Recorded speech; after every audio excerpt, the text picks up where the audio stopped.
Assalamualaikum warahmatullahi wabarakatuh. Saya Dedi Hari Subagio. Di sini saya akan menyampaikan materi yang berjudul alih kode dan campur kode.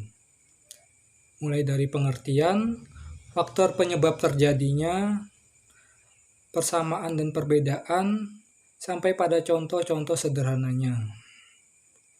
Yang pertama, langsung saja ke pengertian dari alih kode.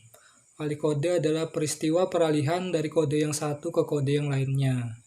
Jadi maksudnya misalnya dalam suatu tuturan pertama ia menggunakan bahasa Indonesia, kemudian tiba-tiba mengganti bahasa ke bahasa daerah, misalnya bahasa Jawa. Selanjutnya ada campur kode, yaitu memasukkan unsur yang satu ke dalam unsur yang lainnya. Maksudnya dalam penggunaan bahasa Indonesia misalnya, lalu dalam satu kata atau frasa bisa menggunakan bahasa Jawa yang terjadi secara refleks atau secara tidak sadar. Selanjutnya ada faktor penyebab terjadinya alih kode, yaitu dipengaruhi oleh penutur, mitra tutur, hadirnya orang ketiga, sampai ke pokok pembicaraan. Penutur di sini maksudnya misalnya ada suatu peristiwa percakapan, di situ penutur menggunakan bahasa Indonesia, kemudian mengganti ke bahasa Jawa karena mendengar dari mitra tuturnya jawaban dia menggunakan atau penggunaan dialek yang berbahasa Jawa. Selanjutnya mungkin contoh dari pengaruh orang ketiga akan disampaikan pada contoh yang akan saya tampilkan nanti. Selanjutnya faktor penyebab terjadinya campur kode. Secara kurang lebih hampir sama dengan alih kode, yaitu penutur, mitra tutur, pengaruh orang ketiga sampai ke pokok pembicaraan. Tetapi ada yang menjadi pengecualian, yaitu dalam campur kode, di situ terjadi refleks pembicara dari bahasa yang ia kuasai. Jadi memasukkan bahasa yang kuasai secara tidak sadar atau secara refleks.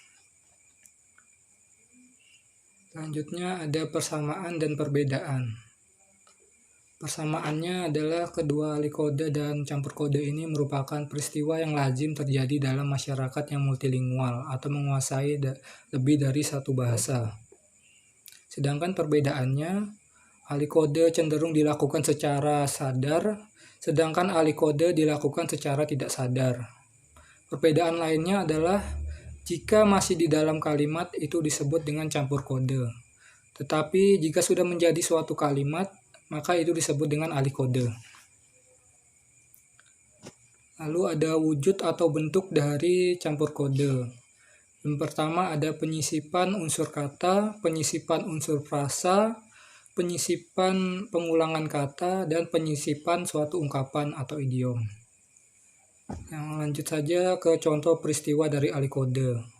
Yang pertama ada contoh A dari antara tuturan lurah dan warga. Di sini lurah menggunakan bahasa Indonesia, sedangkan warga menanggapinya dengan bahasa Jawa. Di sini warga bukan berarti ia tidak mengerti bahasa Indonesia, tetapi lebih dari menghormati lurah yang ada di tempatnya. Jadi ia menggunakan bahasa Jawa. Lalu yang contoh yang B, di sini ada contoh dari tuturan yang dipengaruhi oleh hadirnya orang ketiga. Sini pembeli satu dan pembeli satu maksudnya sudah menjadi langganan dari penjual. Jadi ia sudah terbiasa menggunakan bahasa Jawa dalam transaksinya. Lalu datanglah pembeli yang kedua. Ia menanyakan dengan menggunakan bahasa Indonesia karena tidak menguasai bahasa Jawa. Lalu hal itu dijawablah oleh dengan penjual dengan menggunakan bahasa Indonesia. Begitu juga dengan tanggapan dari pembeli yang pertama tadi. Hal itu untuk memudahkan dalam proses suatu tuturan. Lalu ke contoh peristiwa dari campur kode. Yang pertama ada penyisipan kata. Di sini penyisipan kata larang yang berarti mahal dalam bahasa Jawa. Di sini B mengungkapkan kata larang secara tidak sadar seperti bergumam dari pernyataan A yang menganggap harga gula sudah menjadi mahal. Jadi ia menyebutkan apa yang nggak mahal sekarang. Gula larang, garam pun larang. Selanjutnya ada penyisipan frasa. Sini saya mencontohkan ada frasa gelem tenan yang artinya mau sekali. Sini contoh peristiwa tuturannya terjadi saat beli baju. Jadi baju yang ini saja. Iya, saya gelem tenan. Artinya iya saya mau sekali dengan yang baju itu. Selanjutnya ada penyisipan pengulangan kata. Sini pengulangan kata iyo yang berarti iya, seperti menegaskan maksud dari B, menjawab ketidakyakinan dari A, yang mengutarakan nanti jam 10 ya. Dijawab dengan B, iyo nanti jam 10, nanti kesananya jam 10. Itu contoh dari campur kode dengan penyisipan pengulangan kata. Yang terakhir ada penyisipan ungkapan di dalam suatu campur kode. Terjadi antara peristiwa mahasiswa yang sedang melaksanakan tugas yang bentar lagi dikumpul.